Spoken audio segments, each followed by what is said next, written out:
Hello everybody. I hope you are having a good day, a good night, and welcome to another episode of ClancyPasta. I hope you all enjoy the first story of the night. After that night, I wish we didn't put security cameras outside. Written by Isabella Borg, 2001.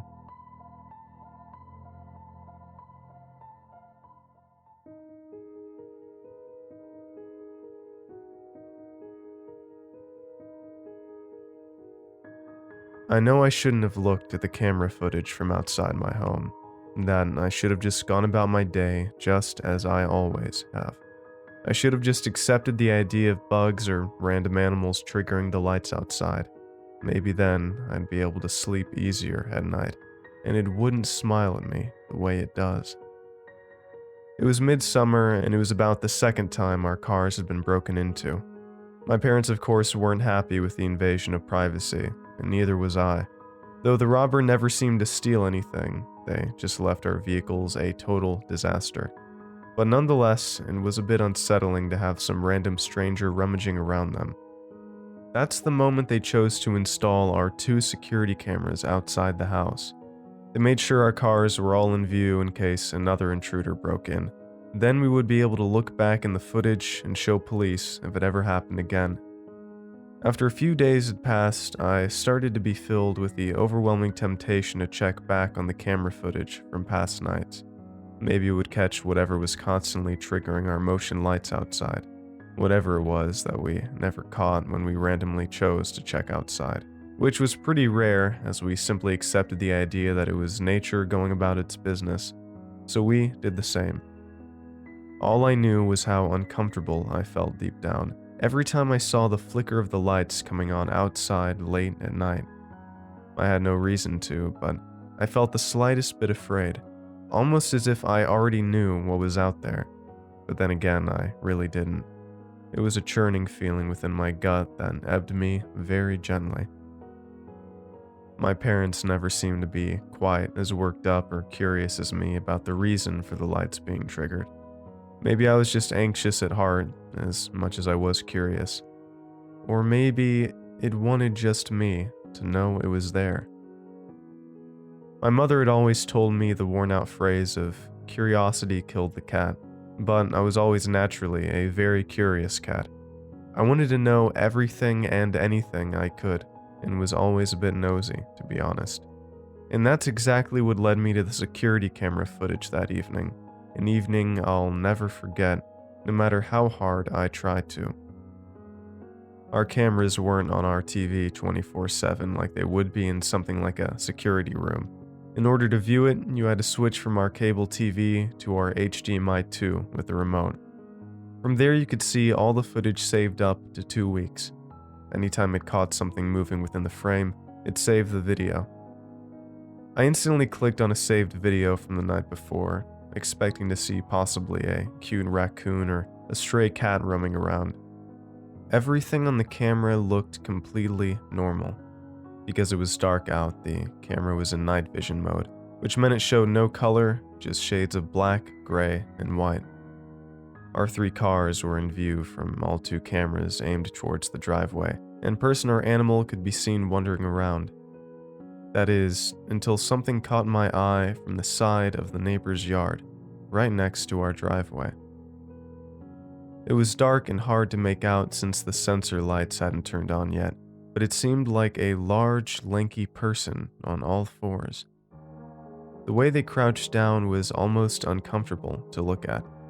If it was a real person, they would have been breaking their arms and legs as they curved inwards. The moment its eyes shot towards the camera, I felt my heart fall into the pit of my stomach. The footage was from the night before, and yet I had felt like it was looking at me, as if it was boring its glowing eyes into my soul, searching without my permission. It finally began to move after a couple moments. Its movements were slow and drawn out at points. The center of its body seemed to crouch closer to the ground as it moved, circling its head to scan its surroundings in an unsettling manner, almost like a mix between a snake and a bobblehead, no matter how odd it may sound. The moment one of its arms made contact with the pavement of our driveway, That's when the sensor lights triggered. The sudden brightness was enough to cause me to shut my eyes tightly, as it filled the entire screen with pure white before it adjusted. Once the camera had adjusted to the intense light as well as my own eyes, the sight before me could have sent me into a full-blown panic attack if it wasn't a recording from the night before. It was now somehow attached to the side of the garage, close enough to one of the two cameras for its entire face to fill the frame. Its eyes were bright and bloodshot as it continued to stare at the electronic device. The feeling of its eyes lingering on me somehow still filled me, causing me to check behind me now and then. It had no nose, just smooth, sickly, greasy white skin that continued all along its head. The pitch-black mouth was what really scared me for some reason. It hardly really looked like a mouth, as it was almost a horrible abyss or a black hole you wouldn't want to get caught inside of. Its grotesque whitish skin even continued on past its face, acting as teeth in some way. Its jagged, sharp, leathery-looking teeth that sent horrific chills up my spine. As I turned to make another quick glance behind me, just in case, the sound of something tapping against glass came from the television. The moment I turned back around, the camera was totally black. That is, until I saw its long, darkened finger slowly pull away from the lens. I didn't want to think it, but I almost knew the dark stuff splattered against its skin was blood. I didn't want to think about whether it was new or old. Once its skinny finger had fully left the frame, it revealed its disgusting black mass of a mouth pulling up into a grin, if I could even call it that. The intention within its facial gesture was one that you'd see a psychotic serial killer pull, one that you'd see right before you die. A thundering thud abruptly sounded behind me, causing me to let out a breathy scream as I spun around, losing my footing and tumbling onto the floor below. "I didn't think you were so afraid of large parcels," my dad said to me in a mocking manner. The moment I stood back up enough to look back at the video, it was gone, and the video was back to being live somehow, the joyful sun radiating against the pavement and cars. I don't know what the hell I saw in our security cameras recording that day, and I think I'm better off that way. Sometimes when I walk downstairs in the middle of the night, I go to the security camera's television and check for just a moment. And just like it knows I'll be looking, it's there every time, still smiling at me like it did in the recording. I don't think anything could possibly happen since we seem to have been living in harmony for years without even knowing it. But now that it knows that I've seen it, I'm scared that I'll somehow end up being the newest blood painted against its long fingers.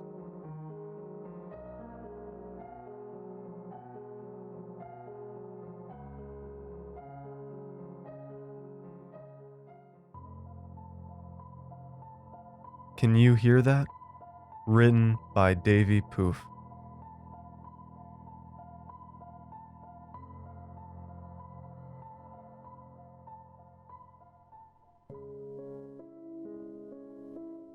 I do not know how to start this. I am not sure why I am even writing about it. Maybe writing about what happened to me will provide some sort of relief that talking didn't. Writing is easier, and to whoever is reading or seeing this, I hope that you take something away with you after you have finished. A warning. Never ignore the silent noises. I used to live in a beige-colored council house, although the beige paint job had faded over the years, leaving the house to look oddly multicolored. It had ugly yellow windows and a pathetically small front garden. The grass had died, and the ground was hard as rock. Cracked stone steps led to the front door, which looked like it had been smashed down by the police multiple times to stop the previous owner's drug deals or something even more illegal. All of the walls inside the house had either fist-sized holes in or mysterious stains, ranging from brown, red, white, and so on. Guessing what caused these stains was something I always enjoyed. Our kitchen was smaller than the front garden. It was confusingly tiny. I imagine the non-existent back garden would have been around the same size. The kitchen always smelled burnt, even after being cleaned. The smell was always noticeable, sometimes noticeable as soon as you enter the house. The smell would linger on your clothes, which caused multiple trips to the laundry shop on the corner of the street. For some reason, the railing was missing from the creaky wooden stairs, which made rushing up and down them very dangerous. We, my mother and I, didn't own much furniture when we moved, so we kept a lot of what was left behind in the house. We only replaced the blood-stained furniture or whatever we thought had come into contact with multiple STDs, like the sad, pale, gray, fluffy cushion which lived in the middle of the dining room sofa. My room was not terrible. Half of the wallpaper was a horrendous green, and the other half black. My bedroom window was at the side of the house, and it looked directly into another window, which belonged to our neighbor. My room's light did not have a lampshade, and would regularly overheat and blow the fuse box downstairs, which was a pain. Even though the house was awful, my mom looked at it with hope. She wanted to start fresh, forget about my deadbeat of a dad, and start again. He isn't relevant to what I'm writing, but I'll explain. He left and took a lot of my mother's savings. She was heartbroken and distraught. The money was for their wedding. Anyway, everything was fine for 2 weeks after we moved in. We stripped some of the walls, repainted some rooms, hoovered and scrubbed every inch until it finally started to look less like a crack house. We ordered takeaway almost every night because my mom couldn't figure out the oven, which looked like it traveled through time from the 1940s. We even got rid of the disgusting pickle green wallpaper from my room and replaced it with black. Finally, the house started to look and feel like a home. After 2 weeks of living there, my mom finally started her new job as a cleaner in this office building near to our house. We would work on the house in the morning, then order food, then she would go to work in the evening and come home around midnight, which meant I was left alone in the house for a couple hours every night, either reading or playing on my console.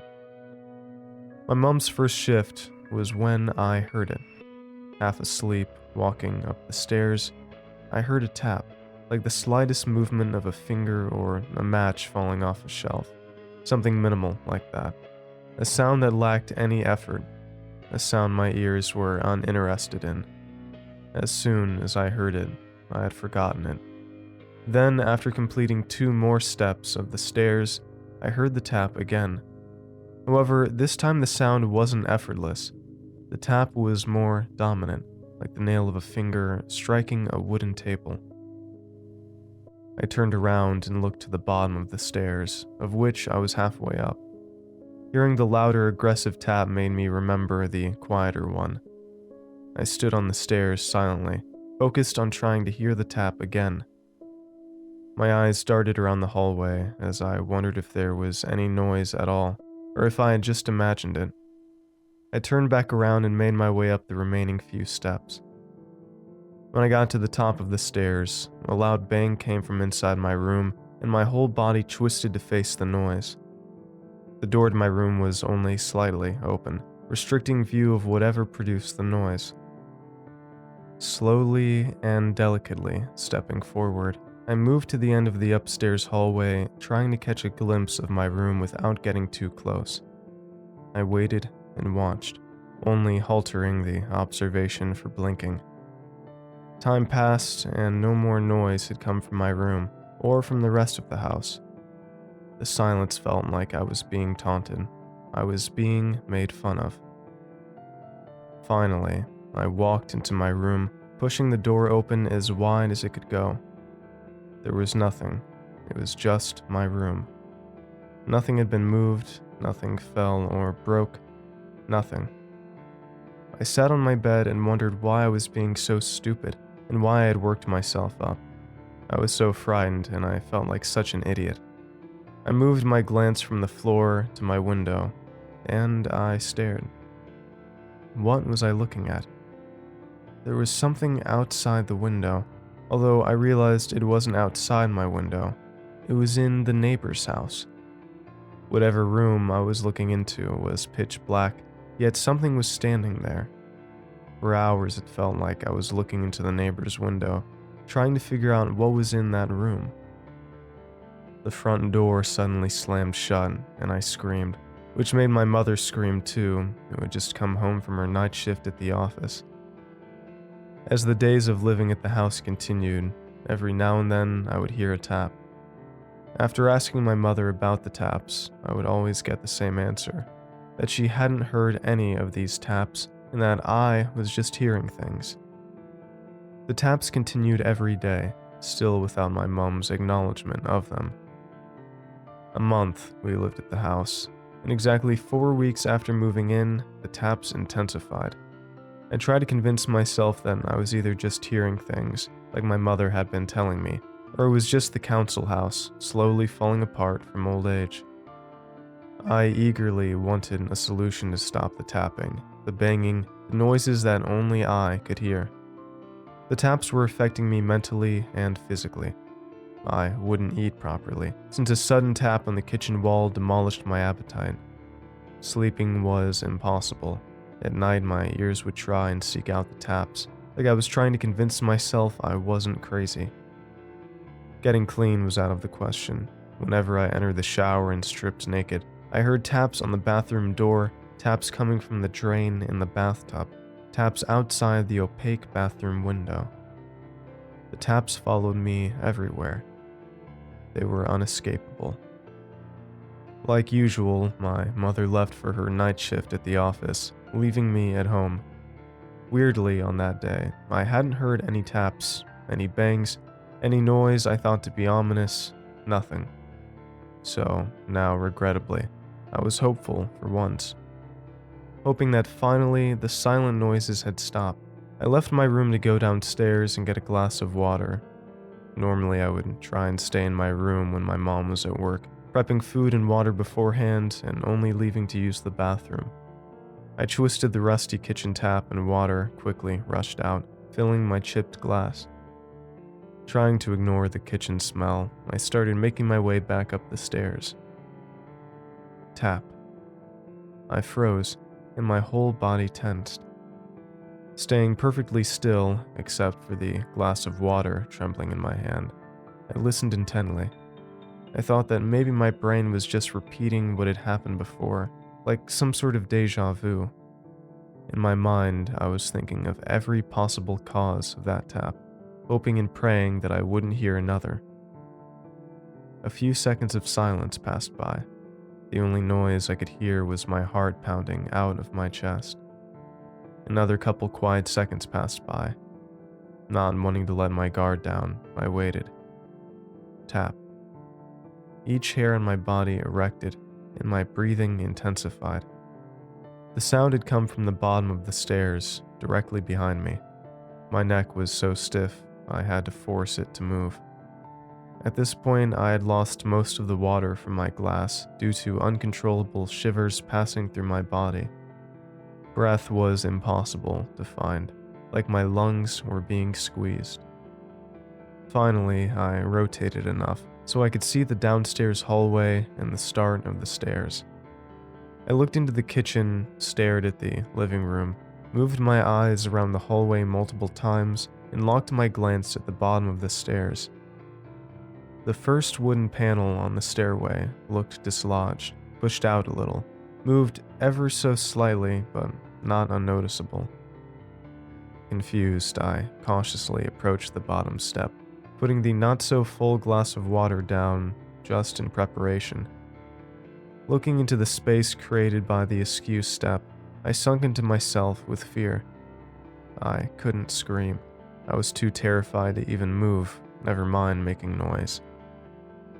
4 long, burnt black fingers with long, worn dagger-like nails stretched out of the crack. The smallest finger tapped. The ring finger tapped. The middle finger tapped. The index finger tapped. In disbelief, I stared at the fingers, shocked and mortified. Silence crept into the house like a disease. Disgusted and sickened, I analyzed the fingers. I was in complete shock. All of a sudden, the 4 revolting fingers retracted into the staircase, and loud bangs traveled up it, like the fingers had formed a fist and were punching their way up the stairs. The smashing filled my eardrums, becoming almost deafening. I ran up the stairs trying to escape the ear-splitting banging. However, the sounds traveled all around the house, making it an impossible task. I slammed my bedroom door shut, and the thundering noise halted. The only sounds that remained were my aspirated, trembling voice and a strange, quiet scratching. Jumping onto my bed, the scratching became louder, like a steel nail rubbing against glass. I looked at the floor of my bedroom, and then looked outside my window and into the neighbor's house. For the first time that night, I was able to produce a sound, a heartfelt scream that vibrated down the street. Tears poured down my face as I realized what was in that pitch-black room. The burnt, charred hand was pushing against the neighbor's window. Wrapped around the burnt hand was hair, light brown hair that stood out like a sore thumb. Then I noticed what the hair was connected to. My mother's decapitated head slowly swayed back and forth in a hypnotizing way. Her expression was absolute fear, her eyes lifeless and her mouth wide open. The hand moved her head away from the window, back into the darkness. Then the hand returned to the window and simply tapped, tapped, tapped, and tapped. I ran out of that house as fast as I could. No one believed me when I tried to explain what happened.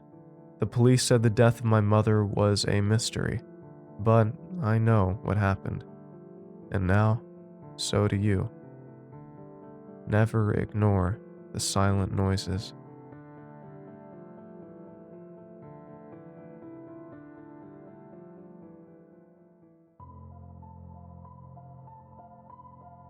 They Wore Glass Faces, written by Themascura.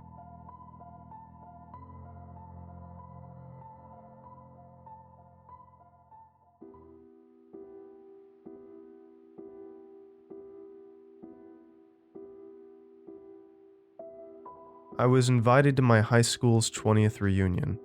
At first, I thought it was some kind of macabre joke. It seemed like a lot of effort to go through for a mere prank, though. The invitation was good, heavy cardstock, the elegant calligraphy done up in metallic ink. That got me thinking that maybe it was more of a memorial, something for the families and survivors. It was being held at the former location of the school, which was a lovely botanical garden now. That seemed classy. Sweet. The notion at the bottom specified that it was a black tie event, which only reinforced my misconception. I decided to go. It was being held in the early afternoon, so I had to leave work a little early. But when I explained what it was for, my boss didn't have any issue letting me go. Be careful, though, he warned as I grabbed my sweater and headed home to change. Call someone when you get there. He was a nice guy. He worried about his employees, especially with the rash of disappearances in town. Everyone knew someone who had vanished. Police were stumped, not because they were small town and idiotic, but because there seemed not to be any evidence to go on. Nothing. No blood, no bodies, no witnesses. Honestly, it was the last thing on my mind, however. It was broad daylight and a beautiful autumn day. The sunlight came through the trees, a heady amber honey color. The birds were singing, and I could smell the perfume of the flowers the minute I stepped out of the car. It was a perfect day for a memorial. I thought it was a little odd when I didn't see any other cars in the parking lot, but I figured I must have parked on the wrong side of the building. Maybe they'd all come in the back way? Seemed reasonable, given that the arboretum was technically closed. I found the door unlocked and a chalkboard sign inside, welcoming everyone to the reunion in elegant calligraphy. Reunion, it said. I remember that specifically. Class of 2000. I could hear laughter and soft music coming from a pair of doors down the hallway and followed them, feet whispering on the thin, stiff carpet. The building smelled of slightly stale perfume and old wine in opposition to the fresh, floral scent outside. The yellowish light of the hallway painted the doors an unhealthy color, akin to mozzarella cheese. For some reason, I expected them to be soft when I touched them, squishy and damp, almost, but they were cool and solid when I pressed my palms against them and swung inward quietly to reveal the crisp, vibrant colors of the greenhouse on the other side. Huge lilies pointed their curling petals toward the sky. Irises and freesia bunched up together along the walkways. There was a neat brick path leading into a clearing near the center, where a fountain burbled pleasantly. I caught a glimpse of people down there and stepped into the room, letting the door swing shut behind me. Ferns kept me from getting a good look until I was nearly on top of them. The best I got were hints of gowns and crisp suits, and the occasional glass of punch. Everyone sounded so happy, though. It seemed a little macabre to be celebrating at a memorial, but I couldn't blame people for being so happy to see each other again. All those happy, charitable thoughts fell right out of my head when I reached the end of the path and saw them all. Confusion replaced them, and then, eventually, horror. They all had glass faces, every one of them. The woman in the pink cocktail dress standing next to the pale purple shirt, the three girls gathered next to the fountain holding glasses of punch, the men in the corner. They had normal features, eyes, a nose, a mouth, but carved out the same pale green glass champagne bottles came in. All of them looked like they were wearing masks, except there was nothing behind them. Well, not nothing, exactly. There was dirt. Thick, dark dirt, and small withered flowers. Just the one in each of them, standing like burnt filaments in light bulbs. And yet they were still talking, laughing. Their mouths weren't moving, but I heard their voices clear as day, and they were lifting glasses to their lips as if they could taste the punch in them. A feeling of intense horror washed over me the moment I recognized the girls near the fountain. The glass had thrown me off, but after the initial shock, it was earth-shattering. Lindsay, Rebecca, and April. 3 best friends.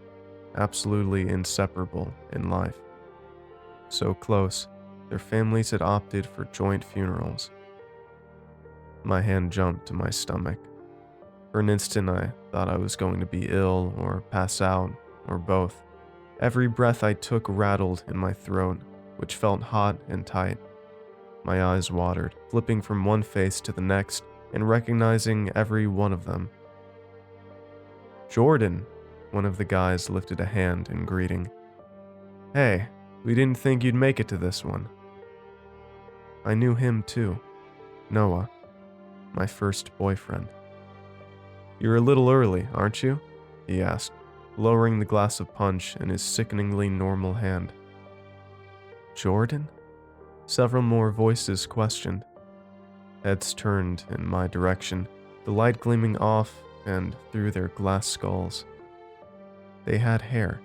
Normal, regular hair. I bit my lip to choke down a sob. "The flower," someone hissed off to the side. I knew that voice too. All the hair on my body stood on end. The way the person gurgled. They'd always done that. It was an affectation. They didn't have to gurgle. They did it deliberately because they knew it bothered people. The hand on my stomach curled into a fist. I didn't want to look, but I did. There he was, dressed in a frayed hoodie and jeans with holes in the knees. His face was glass too, but dirty and cracked. I could barely see the thing inside of it. It looked like a briar brush, all thorny, twisted vines. Dustin. It didn't seem right to see him here, with all of his victims. He belonged, well, in hell. If anyone deserved it, it was Dustin. Sick son of a bitch had gotten what he deserved. I heard his parents hadn't even claimed his remains. As far as I knew, they'd left his ashes in that box, probably sitting in the back of a coroner's office or dumped with all of the other unwanteds. You're alive. He came from the back, where the ferns were thickest, and circled around the fountain. I backed away instinctively. The others shrunk away as well, huddling together, trying to hide. I tasted something thick and sour in the back of my throat. Tasted like copper. I can fix that easy enough. A few petals came down off of one of the flowering trees. They passed between us, and for a moment, they were embers. His glassy eyes caught the light and held it, burning feverishly bright. I ran. My former classmates began to shriek and sob. I lost sight of them through the ferns and foliage, sprinting in a dead panic back to the door I'd come from. But they were locked when I arrived, and had transformed. I recognized the old cafeteria doors, but not until I'd already tried to grab them. They were so hot that I burned my hands immediately. I ripped them off and stumbled back, shouting involuntarily, just in time. Flames shot up beyond the narrow windows. The bottom of the doors were turning black and warping outward. This isn't real, this isn't real, this isn't real. Some part of me gibbered in the back of my mind. This couldn't be happening. Soot and ash started to fall from the ceiling. I choked on the smoke and threw myself to the ground. My hands flashed with searing agony every time they touched the rough bricks, but I was in full survival mode. I crawled into the foliage, opting for the shortest route to the glass walls. I was picturing finding a fire escape, but what I found was a brick, near the base of the wall where the glass was charring and splintering. I picked it up in my blistered, bleeding hands and swung onto my knees. Melted sneakers streaked between us. I looked up into the hateful, burning gaze of the worst mass murder my state had ever known and knew I was doomed. My lungs were already aching. Darkness was creeping in. Hopeless despair overwhelmed me. There was nothing I could do, no hope of escape. I threw the brick anyway. My arm wound back of its own accord, lashing out without my direct input. The brick flew through the air and smashed directly into Dustin's face with an ear-shattering pop, and then a huge vacuumous force inhaled me. I was sucked out, as helpless as a victim of a riptide, dragged through the crater in the wall, and tossed limply into the sunlight and soft grass. At first, I was too dazed to move. My lungs ached and my hands were still screaming. And then I just laid there and cried until my tears came away clear again instead of dingy gray. A passing jogger saw me there and called the cops.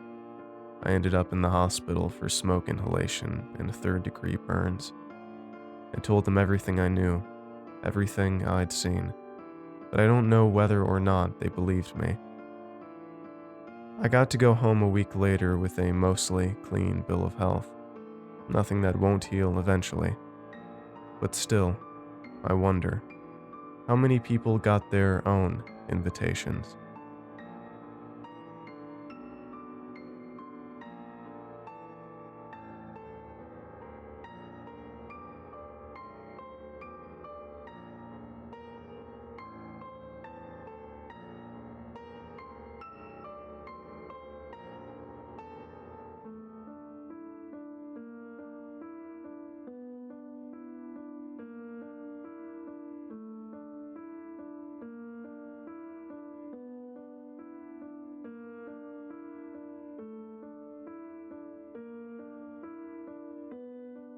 Okay. Thank you all for listening. I hope you enjoyed this episode, and huge thanks to the authors for letting me narrate their stories. If you enjoyed this episode, I would really appreciate it if you would check out the Patreon link in the description. For as little as $1 a month, you can support this channel while also getting completely ad-free narrations. And for as little as $2 a month, you can get your name in the end screen credits of every video. And for as little as $5 a month, you can get a verbal shout-out once a month. There are some higher tier rewards as well if you're interested, but yeah, if you would like to support the channel, it would mean a lot and help out even more, so I'll just leave it at that. And so thank you all for listening, and I'll have a new episode out soon. Thanks for listening, everybody. Cheers.